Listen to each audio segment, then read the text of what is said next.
Hello friends, welcome back on my YouTube channel. Here I am with new video for you all.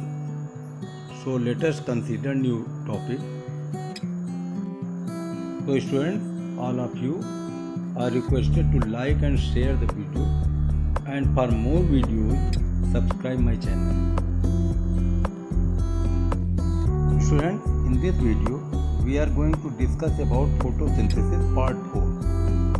Student, आपने part 3 में Calvin cycle या C3 cycle photosynthesis की आपने study की थी, और इस वीडियो में हम ये बताने का प्रयास करेंगे कि C4 प्लांट में किस टाइप से कार्बन डाइऑक्साइड का फिक्सेशन होता है, और एक दूसरे टाइप के प्लांट होते हैं जिन्हें कैम प्लांट बोलते हैं, ग्रेजुलेशन मेटाबॉलिज्म प्लांट या कैम प्लांट उनको बोला जाता है। ग्रेजुलेशन एसिड मेटाबॉलिज्म जिनमें होता है ऐसे प्लांट जीरोफिटिक कंडीशंस के होते हैं, सकुलेंट प्लांट जैसे नागफनी वगैरह, तो उसको बाद में स्टडी करेंगे। पहले हम C4 प्लांट के विषय में स्टडी करेंगे। Student, scientist also tried to know whether all plants have PGA as the first product of carbon dioxide fixation। आपने पिछले वीडियो में पढ़ा केल्विन साइकिल के विषय में, तो केल्विन साइकिल में यह बताया गया था कि कार्बन डाइऑक्साइड को फिक्स करने का काम एक 5 कार्बन एटम वाला जो पदार्थ है राइबोलोज 1,5 बाईफॉस्फेट लेता है।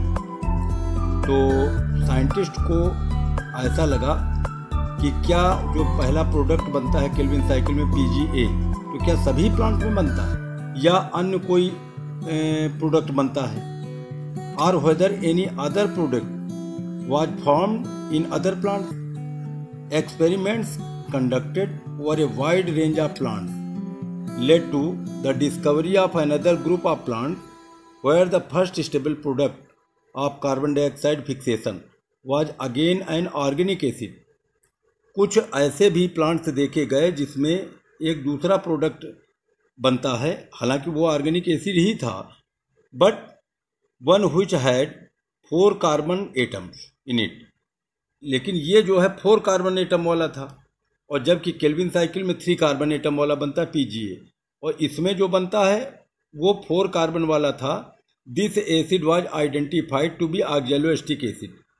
इसको नाम दिया गया ऑक्सैलोएस्टिक एसिड या OAA। ये 4 कार्बन वाला एसिड बना था।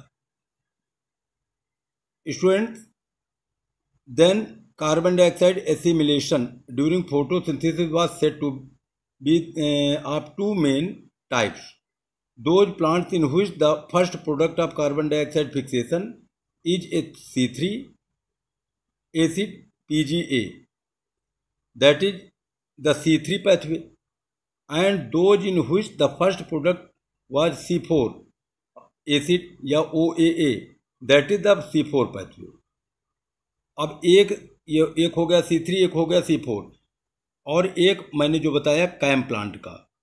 तो ये अलग टाइप के कुछ प्लांट्स हैं जीरोफिटिक, उनमें भी C4 प्लांट की तरह ही होता है फिक्सेशन, थोड़ा सा अंतर होता है C4 प्लांट से, तो उसको मैं बता दूंगा क्या डिफरेंस होता है। तो मेन जो है 2 ही ग्रुप्स हैं। These 2 groups of plant showed other associated characteristics. उनको भी हम साथ साथ जो है बताएंगे कि C3 और C4 प्लांट में कौन कौन से कैरेक्टरिस्टिक्स होती है। स्टूडेंट, C4 पैथवे को हैच स्लैक साइकिल बोलते हैं। क्यों? MD हैच और CR स्लैक, ये 2 साइंटिस्ट थे जिन्होंने 1966 में CO2 स्थिरीकरण का या फिक्सेशन का एक नया प्रकार बताया था, नया टाइप था। ये ज़्यादातर मुख्य रूप से मोनोकाट्स में जैसे आर्टिप्लेक्स, शुगर केन, मेज, साइपेरस, और या कुछ डाइकाट हो सकते हैं अपवाद के रूप में जैसे अमरेंथस, इनमें पाया जाता है। जितने भी ज्ञात पौधे हैं C4 प्लांट, वो एंजियोस्पर्म के हैं। प्लांट्स के अन्य किसी ग्रुप में जैसे जिम्नोस्पर्म, ब्रायोफाइट्स, टेरिडोफाइट्स या एल्गी, इनमें C4 साइकिल नहीं चलती।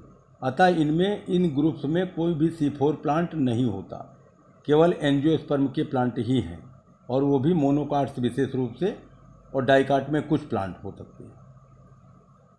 जिन पौधों में केल्विन साइकिल द्वारा होता है CO2 का फिक्सेशन, उन्हें C3 प्लांट कहते हैं, क्योंकि इनमें कार्बन डाइऑक्साइड का जो फर्स्ट प्रोडक्ट बनता है वो 3 कार्बन वाला PgA बनता है, और हैच स्लैक वाला या C4 साइकिल वाला जो भी बनता है वो पहला प्रोडक्ट वो OAA बनता है, oxaloacetic acid. Now let us start the C4 cycle. Students, ये जो फिगर आप देख रहे हैं ये C4 प्लांट की लीफ का है, वर्टिकल सेक्शन। ट्रांसफर सेक्शन काटा गया है तो उसका वर्टिकल नहीं, ट्रांसफर सेक्शन। तो ये ट्रांसफर सेक्शन C4 पौधे की लीफ का है। तो इसका स्ट्रक्चर दिखाया गया है कि किस प्रकार से होता है, और जबकि C3 प्लांट में अगर देखोगे तो इस टाइप का स्ट्रक्चर तुमको नहीं मिलेगा। अब इसमें दिखाया गया है कि मीजोफिल सेल्स जो पाई जा रही हैं, मीजोफिल सेल्स, तो ये किस तरह से चारों तरफ से ऐसे ढंग से अरेंजमेंट है इनका कि माला की तरह लग रहा है, जैसे गुथी हुई माला पाई जाती है। तो एक तो ये विशेषता है। दूसरी चीज़ कि वैस्कुलर बंडल जो पाए जा रहे हैं बीचों बीच में, फ्लोएम और जाइलम, ये जो फ्लोएम और जाइलम जो बीच में पाए जा रहे हैं ये जो पाए जा रहे हैं, इनके चारों ओर बंडल शीथ पाई जाती है, ये कवरिंग पाई जाती है, जिसको बंडल शीथ बोला जाता है। ये कवरिंग पाई जाती है।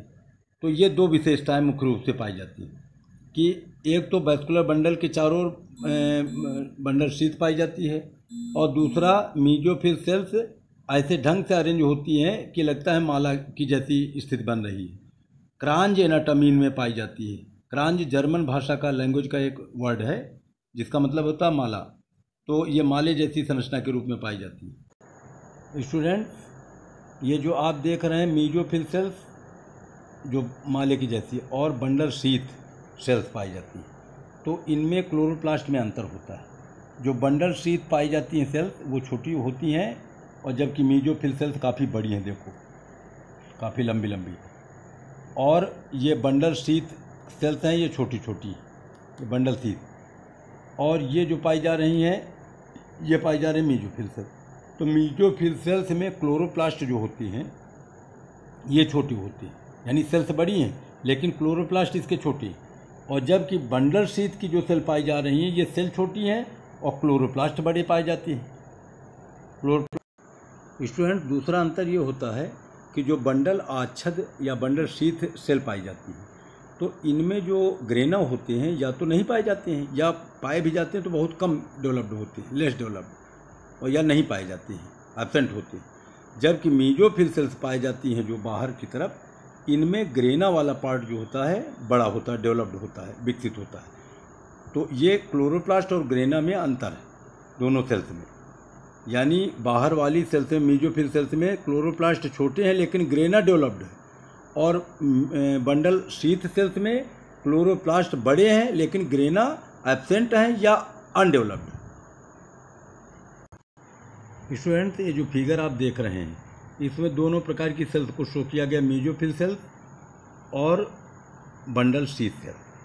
इन्हीं दोनों के बीच में, मीजोफिल सेल्स और बंडल शीथ सेल, इन्हीं दोनों के बीच में C4 साइकिल चलता है। कार्बन डाइऑक्साइड को एटमॉस्फेयर से लिया जाता है, जो सबसे पहले मीजोफिल सेल्स में जाती हैं, और मीजोफिल सेल्स में जाने के बाद ये सब लिया किससे के द्वारा जाता है ये समझने की ज़रूरत है, और इसमें प्रोडक्ट कौन सा बनता है ये समझने की ज़रूरत है। उसके बाद फिर यहाँ से जाता है बंडल शीथ सेल्स में, बंडल शीथ सेल्स में चली जाती है वही कार्बन डाइऑक्साइड किसी रूप में। तो यानी इसमें जाकर के बंडल शीथ सेल्स में कार्बन डाइऑक्साइड यूज में आती है, केल्विन साइकिल के तरह से चलती है।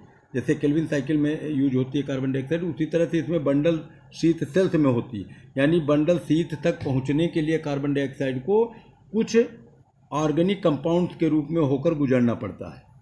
तो अब इसको हम थोड़ा विस्तार से बताने का प्रयास करते हैं।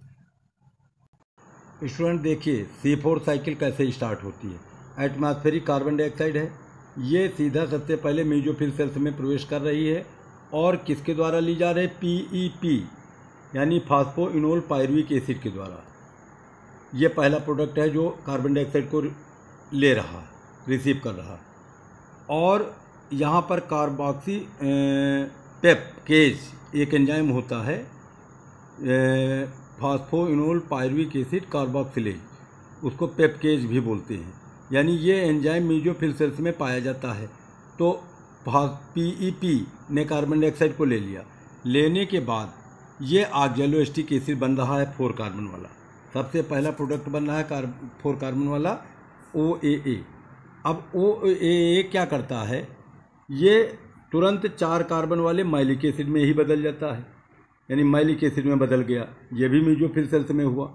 अब मेसोफिल सेल्स से मैलिक एसिड प्रवेश कर जाता है, इंटर कर जाता है बंडल शीथ सेल्स में। और यहाँ पर ध्यान से देखिए तो कार्बन डाइऑक्साइड को रिलीज कर रहा, यानी कार्बन डाइऑक्साइड रिलीज हो रही है और आगे चल करके पायरुविक एसिड में बदल रहा है। तो पायरुविक एसिड में बदल करके, यानी पायरुविक एसिड 3 कार्बन वाला, और फिर उसके बाद जो है यहाँ से कार्बन डाइऑक्साइड निकल रही है। कार्बन डाइऑक्साइड निकल करके ये सीधा केल्विन साइकिल में जा रही है। जैसे आप पिछले वीडियो में पढ़ चुके हैं केल्विन साइकिल में कैसे चलता है। कार्बन की वहाँ पर RuBP ले लेगा इस कार्बन डाइऑक्साइड को, यानी RuBP राइबोलोज 1,5 बाईफॉस्फेट यहाँ पर पाया जाता है, इसमें बंडल शीथ सेल्स में। और अब यहाँ फिर वापस आ जाइए, पायरुविक एसिड जो बंडल शीथ सेल में बना, ये पायरुविक एसिड फिर से मेसोफिल सेल्स में वापस आ गया।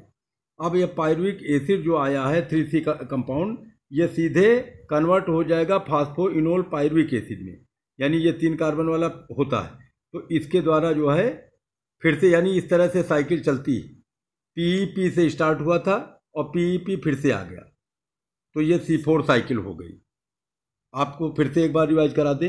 एटमॉस्फेरिक कार्बन डाइऑक्साइड PEP के द्वारा मेसोफिल सेल्स में ली जाती है। यहाँ पर PEP केज या phosphoenol pyruvic acid carboxylase enzyme भाग लेता है, जिससे ऑक्सैलोएसिटिक एसिड बन जाता है 4 कार्बन वाला।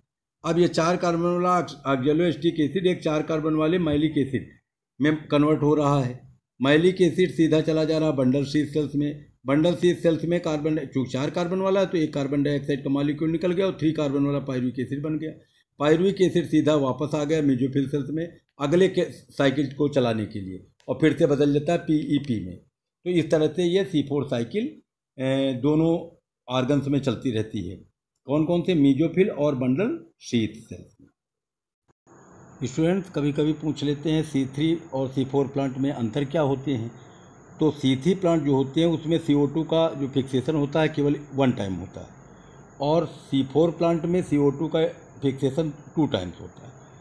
सेकंड क्या है कि C3 प्लांट में कार्बन डाइऑक्साइड को RuBP लेता है, राइबोलोज 1,5 बाईफॉस्फेट, जबकि C4 प्लांट में PEP ले रहा है और RuBP पाया जा रहा है बंडल शीथ सेल्स में। थर्ड, कार्बन डाइऑक्साइड के बाद बनने वाला जो 3 कार्बन एटम होता है, कार्बन वाला पदार्थ, वो PGA होता है C3 प्लांट में, और C4 प्लांट में 4 कार्बन वाला होता है ऑक्सैलोएसिटिक एसिड या OAA। नेक्स्ट, जो C3 प्लांट होते हैं उनमें जो पत्तियों की, लीव्स की जो एनाटॉमी होती है वो क्रांज टाइप की नहीं होती, जबकि C4 प्लांट में जो लीव्स की एनाटॉमी होती है क्रांज टाइप की होती है। और लास्ट है कि सभी ग्रीन सेल्स में केल्विन साइकिल के जो एंजाइम्स होते हैं वो पाए जाते हैं।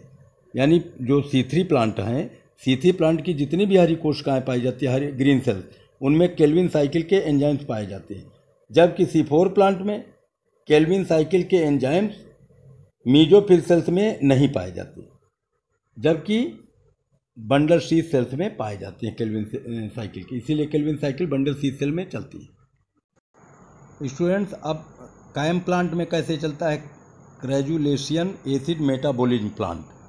ये क्रेजुलेसी फैमिली के मेंबर्स हैं, जैसे आपुंसिया, नागफनी कहते हैं, घीक्वार को अगेव कहा जाता है, क्लैंचू। ये ऐसे प्लांट्स हैं जिनमें CO2 का स्थिरीकरण फिक्सेशन जो होता है वो थोड़ा अलग टाइप से होता है। क्यों? क्योंकि ये ड्राई कंडीशन में पाए जाते हैं और दिन के समय डे टाइम इनके जो स्टोमेटा होते हैं वो क्लोज रहते हैं और रात में खुलते हैं स्टोमेटा।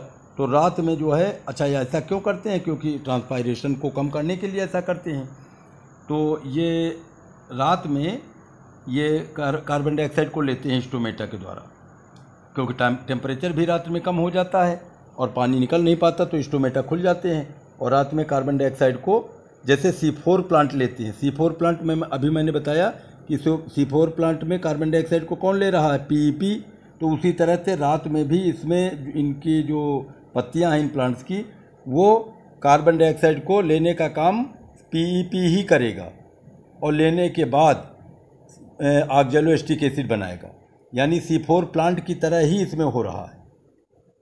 और ऑक्सैलोएसिटिक एसिड ये जो है नाइट में बन जाएगा। अब नाइट में बनने के बाद ये स्थिर कर लिया गया मेसोफिल सेल्स में।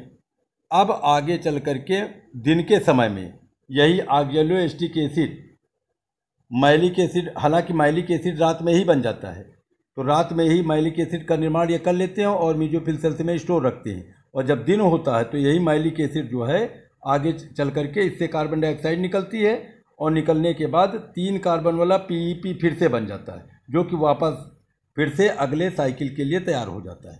तो इस प्रकार से इनमें देखा जाए तो इन प्लांट्स में वही जैसे C4 प्लांट में होता है, तो उसी तरह से इसमें साइकिल चलती है।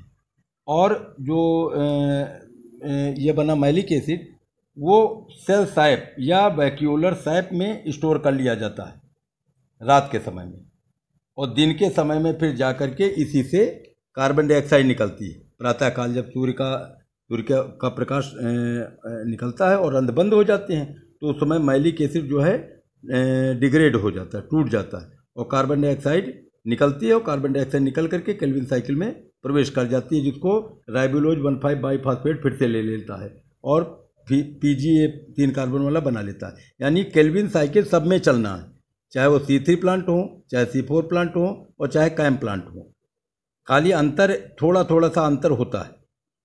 अब चूंकि ये जीरोफिटिक प्लांट है, इनको अपना दूसरे सिस्टम से कार्बन डाइऑक्साइड लेना है। अगर दिन में स्टोमेटा खुल जाएंगे तो ये मर सकते हैं, क्योंकि ट्रांसपायरेशन रेट बढ़ जाएगी तो पानी ही निकल जाएगा, तो दिक्कत बन जाएगी इनके लिए। इसलिए ये रात में लेने का काम करते हैं और बाकी C4 प्लांट की तरह चलता है और मेसोफिल सेल्स में ही इनमें चलता है, क्योंकि इसमें 2 प्रकार की सेल्स नहीं पाई जाती हैं, केवल मेसोफिल सेल्स में ही चलता है।